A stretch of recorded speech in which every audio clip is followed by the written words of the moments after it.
Hello, everyone, and welcome to a brand new episode of Setlists and Bruce, your podcast all about Bruce Springsteen, his music, and mostly his fans. I am your host, Jesse Jackson. Joining me today is my new friend, Sean, and I'm a little embarrassed because Sean says he spent the day listening to my podcast, and now I don't know if I can live up to that legacy. So, welcome to the show, Sean. Thank you. Appreciate it. I hope I live up to the legacy and don't bring down your ratings for your podcast. That's my fear. Oh no. Tell us a little about yourself. All right. My name is Sean Bravakis. I'm 53 years old. I live in Windsor, Connecticut. I grew up just over the border in Windsor Locks, Connecticut, very small town, the only child of Carolyn and Leo Bravakis. I'm in my second marriage to a very beautiful woman. I've got 3 kids. I am a grandfather recently. My daughter gave birth in June of last year, so he's the pride and joy of my life right now. I'm working currently in the aerospace industry, supplying metal to people that make it into cool things like planes and missiles and medical equipment and all sorts of stuff. I am a craft beer fan, Yukon Husky fan, and music, and obviously a Bruce fan. Super. So, are you starting the grandchild right with Bruce? He's not quite there yet, but Yes. when my kids were little, I did. When they wanted like Carly Rae Jepsen, I would drop some Bruce on their iPods and stuff. So I snuck those on there. Good for you. That's high quality parenting. All right. So, I always like to start at the beginning. So, talk about you said you grew up there in that small town in Connecticut, right? Yeah, that's right. So, talk about that. Tell me a little bit about it and what kind of music was your parents listening to? Windsor Locks it's changed a little bit since I grew up there, but the joke was we have an airport. We do have an airport, and the town is 9 square miles, and 8 of it is airport. We used to drive around because there was nothing really else to do. My parents, as you probably did too, had that big cabinet stereo system with the speakers, and you lifted it up. Sure. And that's really where I discovered music because my mother had pretty good taste. She had like Stones, and I remember Simon and Garfunkel, and I always remember the Bob Dylan Greatest Hits cover, the one where he's silhouetted. I think it's side lit, and he's blowing the harmonica in his hair, and that's how I discovered music. My parents, they used to go see Neil Diamond in the round. Not There's nothing wrong with Neil Diamond. Those kind of Yeah. things are Manilow, and my mother was into jazz, but she was into the Stones. And I tell people, your parents in my generation are either into the Stones or the Beatles. I found the Beatles on my own, but it was cool that my mother liked the Stones, so that was a little more rougher, edgier, and that's how it was. I grew up in the 80s, 70s, and 80s, so it was before internet. We had Casey Kasem, and 80s music was, I despised it a little bit when I was going through it, and now I'm like, oh, I used to hate Tears for Fears. Everyone wants to save the world. Now that's my jam. That's an awesome song. Again, it was played all the time. Cyndi Lauper, all that stuff. Culture Club. It was a different time. So I actually saw Cyndi Lauper last year. oh, nice. And yeah, it was really nice. It was a great show, and it did bring back a lot of memories of me listening to the pop radio. It sounds like a very eclectic musical following there Yeah. from your parents. You know what's coming since you've been binging episodes. Can you remember when you first discovered Bruce? And if so, what about it spoke to you? Can you articulate that? I do remember. I can't remember the exact year and month and all that, but it was. I used to have, like we did. It wasn't a boom box, but I had the radio, and I was going out in my backyard to play basketball. We had a hoop on grass, and I was just going to go out shoot some hoops. And the commentator said, "Hey, here's that new song from Bruce Springsteen." I hit record, just did it, and it was "Dancing in the Dark," which for years I despised. I've learned to love it with the rock version in concert, not the extended Yeah. dance for 700 people version. And then I just went from there, and I remember recording like Badlands off of a classic rock station, and I was like, "What the hell is he saying? I can't understand." Then one of my best friends growing up was a guy named Eric, and his mom was a big Springsteen fan, and we would go over there, and he had in his bedroom a new drop on records, and he had a guitar, and he tried to play some of the licks. And I can remember dropping the needle on Angel on Greetings, and just discovering the music. It spoke to me, and I was a teenager. I was like 14, so Yeah. it just grabbed me, and it went from there. And I'm a very obsessive personality.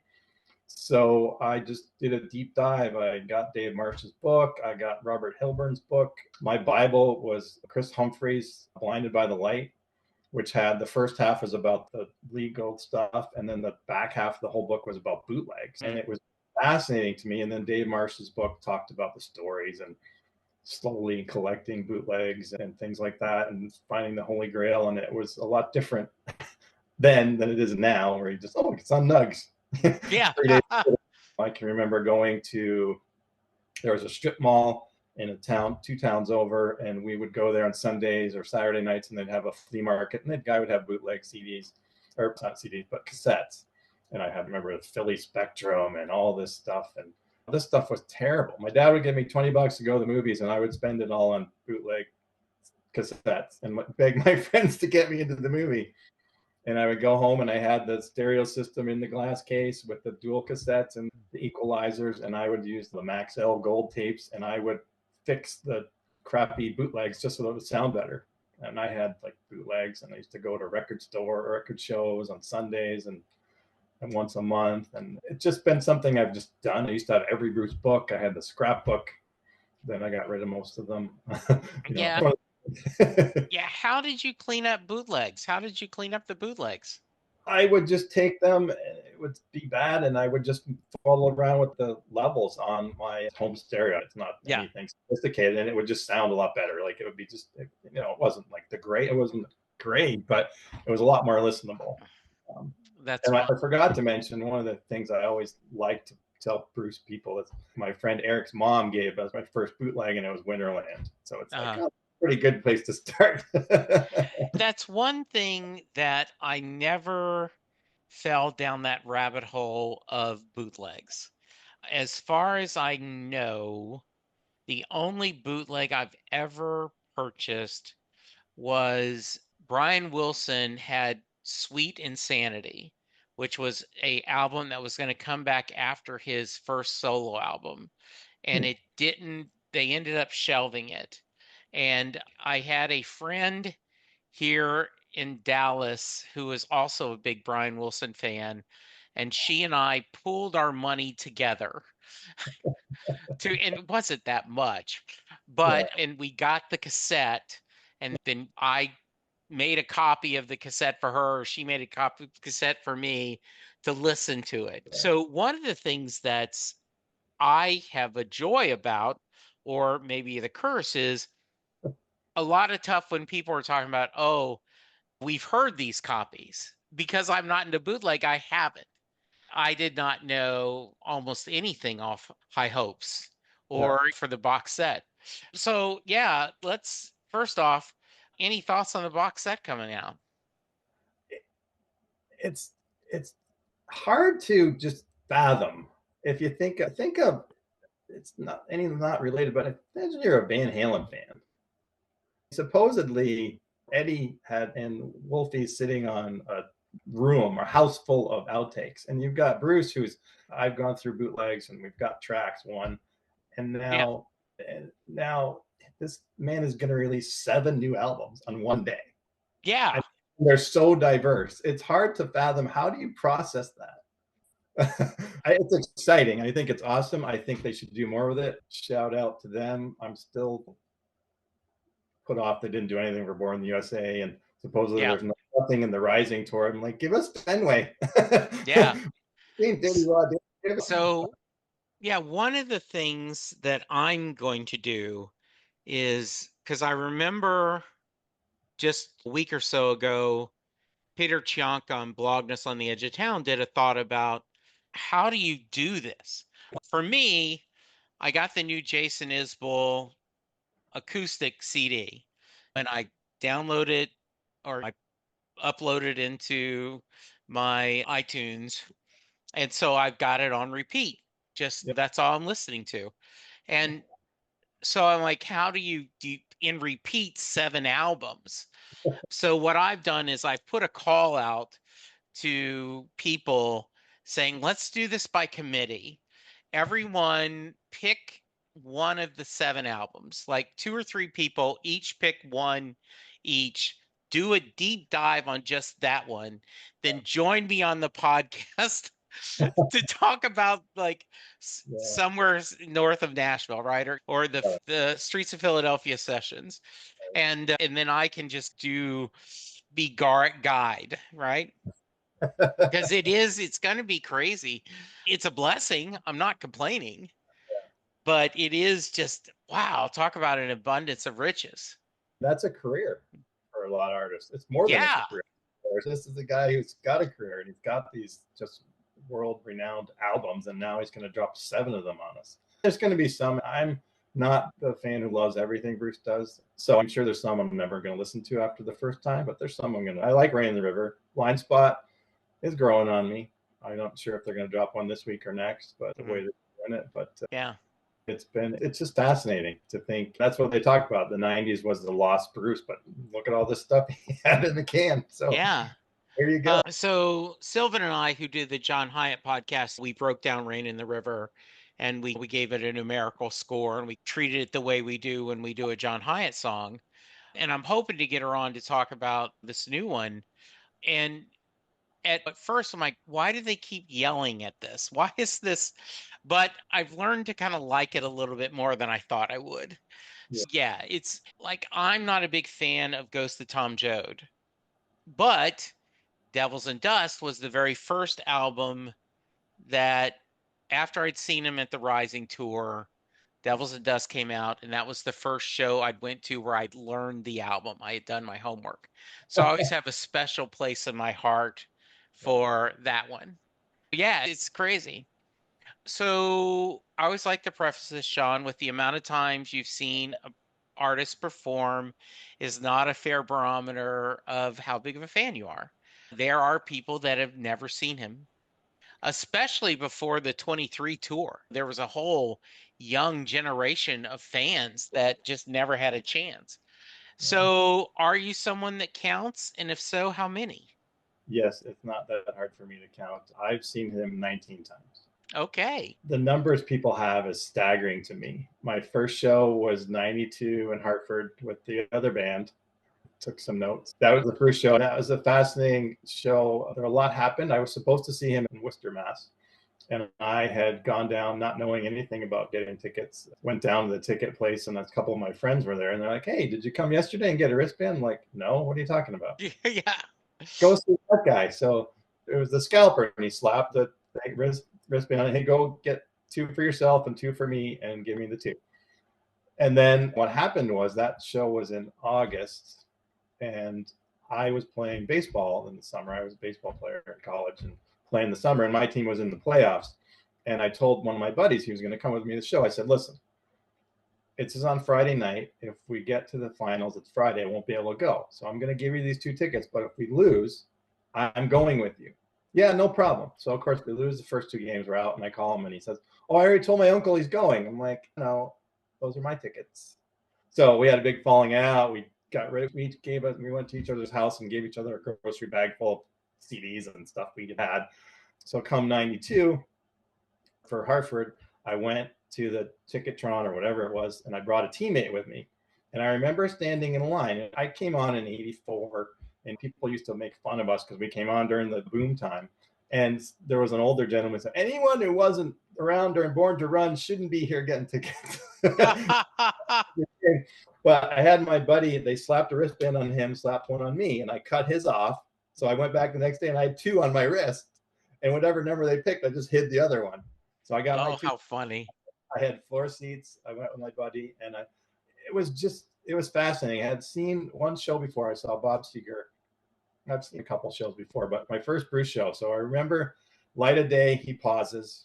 I mean, it's the other band, but still, it was my first show. And he stops, and everyone's quiet. And I was looking around. What's going on? He turns to the left. Everyone on the left side goes crazy. He turns to the right. Everyone on the right side goes crazy. It's like, what? This is insane.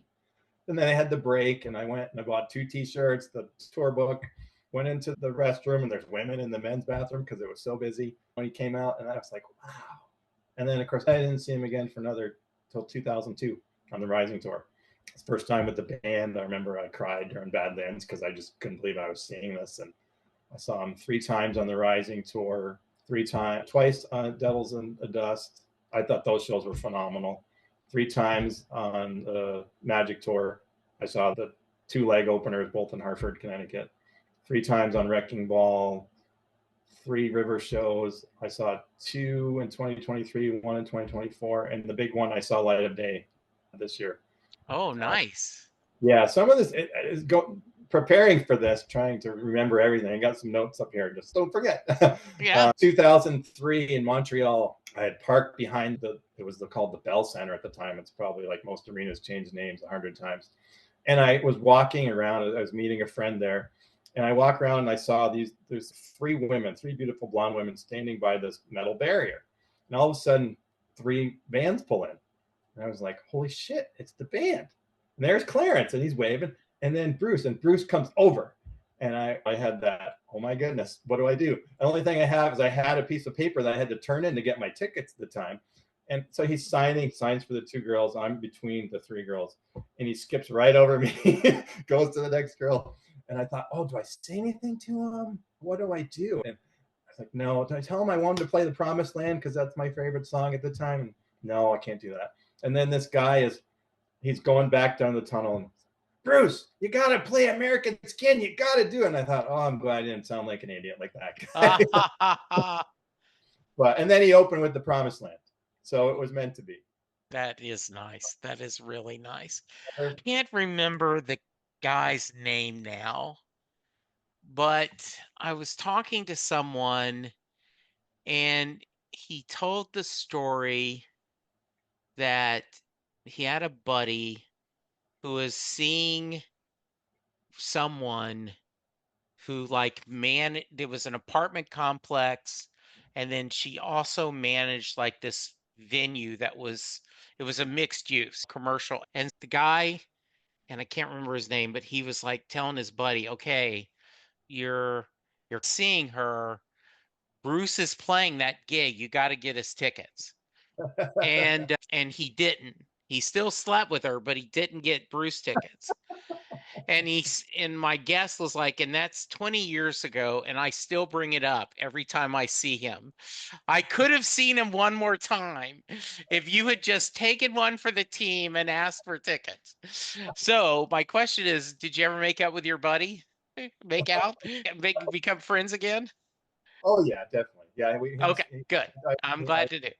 We saw the show in 2008 together, and we've seen lots of other shows. I try to go to shows a lot. It's crazy right now because they don't make any money on records and music anymore. It's all in concerts, and there's just so many I want to see. Yeah. Money. What, you've talked a little bit, other highlights from live shows you've seen? Another funny one, just not to hit on Montreal too much, but I had met some friends online through Stone Pony, London at the time. And there was this one guy in Calgary in Canada who would send me stuff. He would send me DVDs. We traded some stuff early on, CDRs. And he was going to that show. Like I was on the floor, but I didn't go in the pit, the front pit. Okay. They had 2 pits at those times. So I wasn't going to get there 8 hours early. I just wasn't going to do it. But he did. And he was actually, and I didn't get to meet him, but he was in the front. And so when the DVD came out, the bootleg DVD, he was playing the guitar during Born to Run, and Bruce did one of these. And the DVD cuts away when he's there. So he didn't make, I said, Stan, you didn't get on the DVD. That's awesome. Yeah. I remember the opening to Devils and Dust was just so much energy from this man by himself. It was amazing. And we saw Ottawa where the power was going out because there was thunderstorm, and he said, someone's losing their job. He's tinking on the keyboard because it's not working. It's like someone's shitting their pants backstage. But I remember the opening of Magic in Hartford. I was seated next to this little guy and his girlfriend, and he kept going out to get beers, but he high-fived me during Born to Run. And there was so much energy in that show. That's the thing about Bruce, just the energy you get from a show. And we were up on the first level, so you could see the floor. And the Badlands, the extended Badlands, and that was where the encore started. And everyone was doing the that went all the way until he came back out. I'd been to a few beer shows by then, and I was just like, this is gosh, there's so many, and there have been so many good ones. It's like the next one is the best one. Belmont, saw him and my buddy Dan, the one I got mad at, we went to see Belmont in April of 2023, and my father had passed away in March. So the whole Last Man Standing in the back streets hit home. It still hits home to this day. It's such a powerful part of the show. I was one of those people. I wasn't Charles Cross crazy, but rest in peace, Charles. Yeah. About the dynamic pricing, but I was pissed too about it. So you were? Oh yeah, I was. And the set list, I understood it after I saw the show. It makes sense. And for us to complain about I chased Prove It. I know it's a question later on, but I chased Prove It night for years until I saw it in 2016. So every night I get Promised Land. I get Prove It all night. I get all these shows. I get all my favorite songs. It's okay. And they're really good. But that show, we bought tickets the day of. It was like $300 for the two of us. We had club seats. So we had our own section. We walked in, and there was a restaurant on one side of our private interest, one on the other. There was a bar, the restrooms, you could eat off the floor. We sat, someone took our trays away, and we got a burger. After the show, the bar was still open, which I thought, this is amazing. And we didn't go to the bar because we were dumb and not realizing that it takes 2 hours to get out of the Belmont parking lot because it's so crazy. But that ruined me for all concerts, because it was like the White Club service. Like, this is amazing. Yeah. One of the things that I had a fair amount of people on both sides, both people that were upset about the expensive pricing, and then other people that were okay with it, other people that were really frustrated about the set list, and then others flowed with it.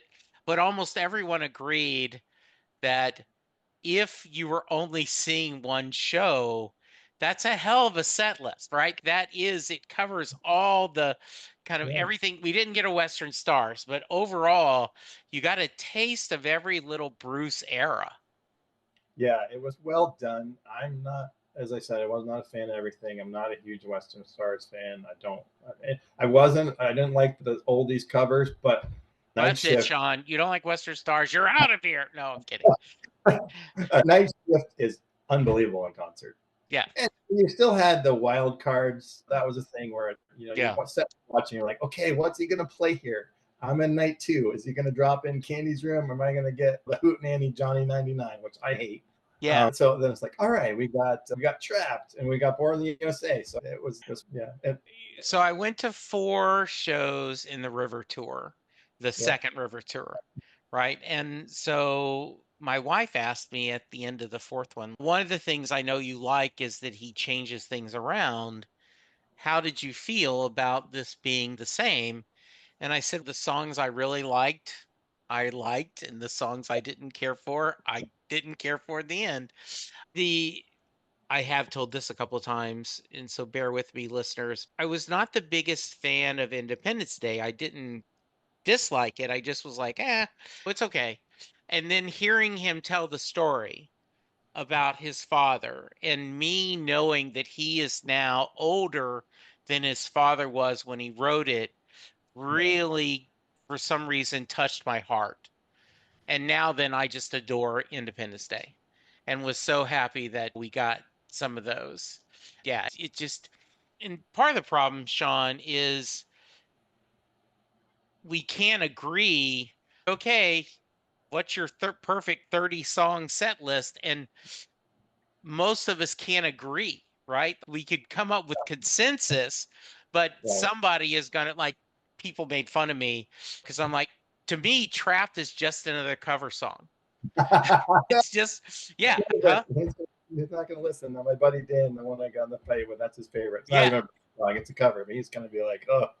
I know, and that's why. And then I'm not the big a fan of Jungle Land. I know I'm wrong, but it just doesn't speak to me emotionally the way some of his songs do. So and it was hilarious because during all this brouhaha about not changing it, and you feel like, at least we got Trapped. I said, to me, Trapped is just like Night Shift. It's just another cover song. So I was hypocrisy. Uh, Oh, out with you, demon. So that's hilarious. no wrong answer, right answer. Yeah.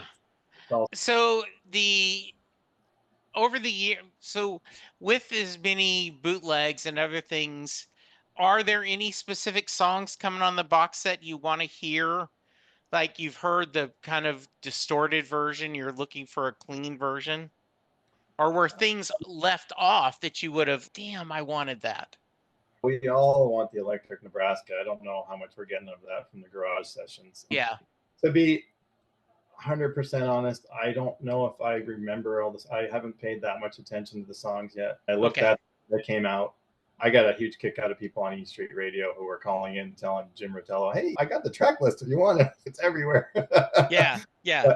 But I like the rock stuff. I like some of the other tunes. I mean, there's lots of good slower songs. So I'm like more the Rain in the River type. I'm looking forward to that disc. Rain in the River, you could see him playing with the E Street Band. That's how I look at this. What songs is he going to bring out? Like, Yeah. you figure he's going to have to play some of them. He's going to have to play something from the Streets of Philadelphia session. So what's it going to be? Yeah. And it's fascinating. I mean, I've learned, like I said, I don't love everything, but I appreciate Bruce as an artist making an effort. And it's his show. He's going to formulate a set list. He's going to do what he wants. It's still going to be a good time. He's going to bring you up. He's going to bring you down. He's going to send you home happy. And that's the beauty of it. There's nothing like a Springsteen show. One of the things was not the biggest Kitty's Back fan. Just, it's fine. When I joke that I would pick Tunnel of Love over Darkness, which of course makes people like, what? How can you do a podcast? You're insane. But anyway, so then when we went and saw the tour, and I said on the episode over 2 years ago, I'm official apologizing to Kitty's Back. I am sorry I talked bad about it. It was one of the highlights of the show. I felt like we were stuck in the middle of a jazz club, and it was just amazing. And Yeah.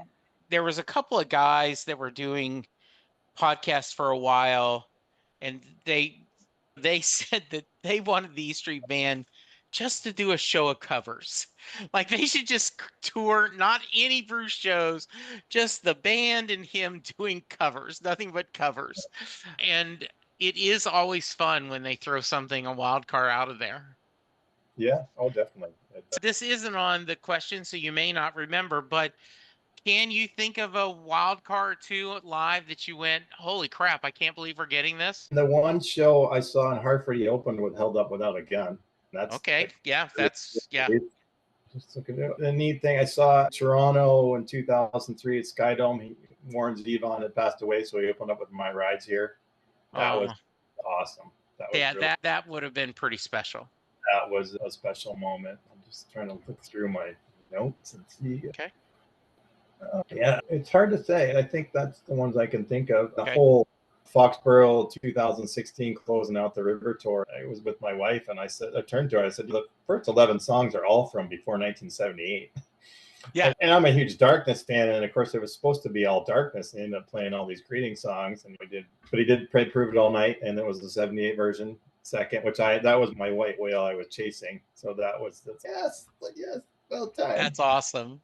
No Bobby Jean. I always get Bobby Jean.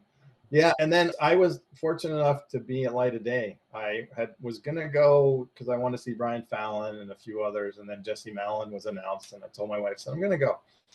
And then I said, well, I'm gonna go Friday night too. And I went to Stone Pony, and I'd never seen Joe Grishecki.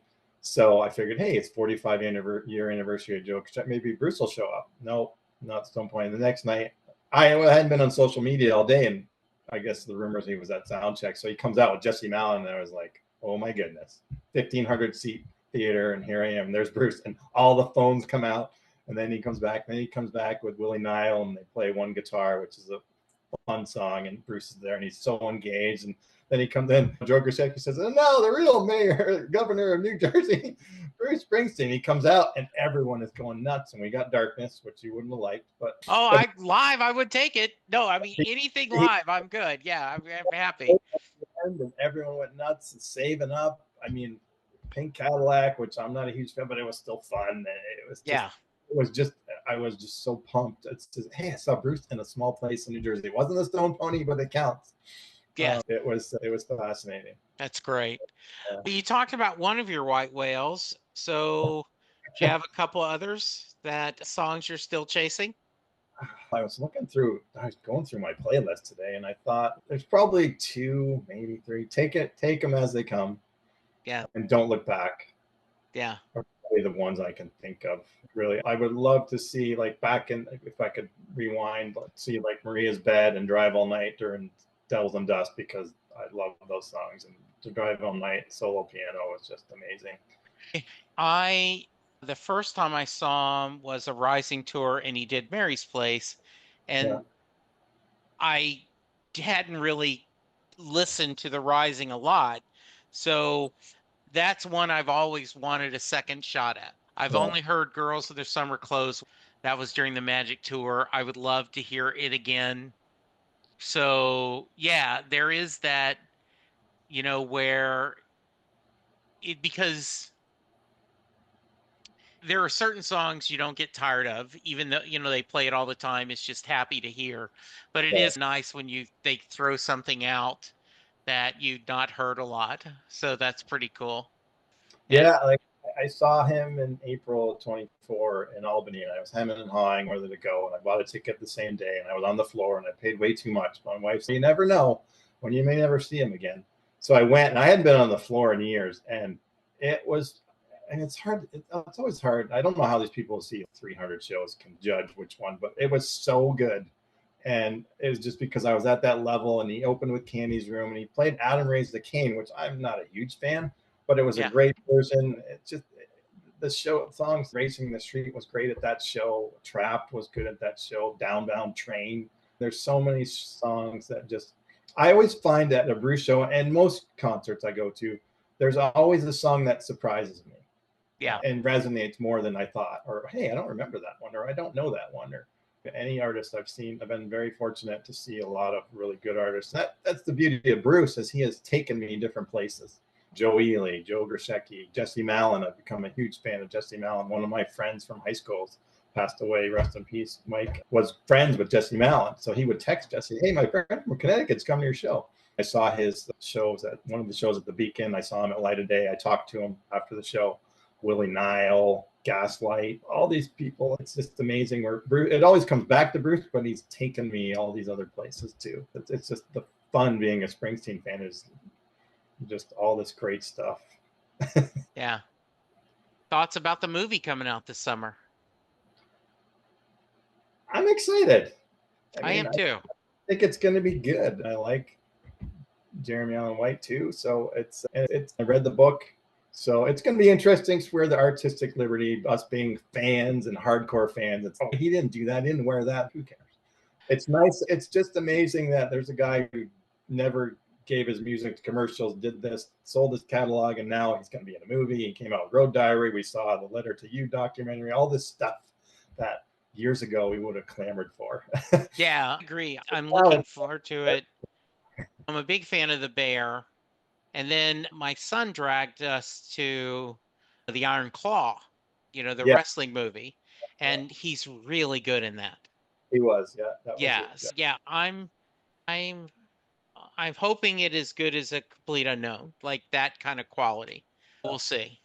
I know.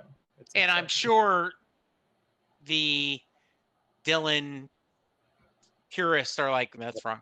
I had a friend. I still do, but we used to work together, and now we try to see each other as much as we can. And his name is Ken, and he served 2 tours on a nuclear submarine. Oh, wow. And this was back in the 80s where, they left, and for 3 months they stayed in the submarine, necessarily did not come up for air. And then 3 months off. And he said he can't watch any submarine movie because you just see nothing but that's wrong. And he says you totally get out of the story. Like he said, the Gene Hackman, Denzel Washington, Roll Tide or Red Tide. I can't remember now, but he said, I have no doubt that their acting is amazing, but I'm just like, yeah, can't get it right. Can't get it right. So that's good. Yeah. Sean, what should I have asked you that I haven't? Goodness. Through my notes here, I don't think there's really anything. It's just a thing with Bruce and with music in general. It's just, you feel bad, there's music. You feel good, there's music. You're in love, there's music. Your heart's broken, there's music. The power of music. I always tell people, you can take away my TV, but don't take away my internet, and don't take away my music.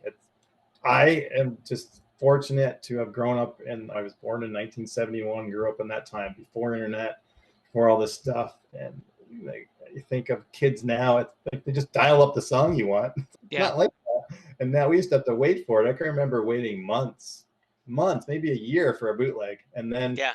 during the Rising tour, I was an idiot and I had every show on CDR. And I actually had the Madison Square Garden show the night of the show.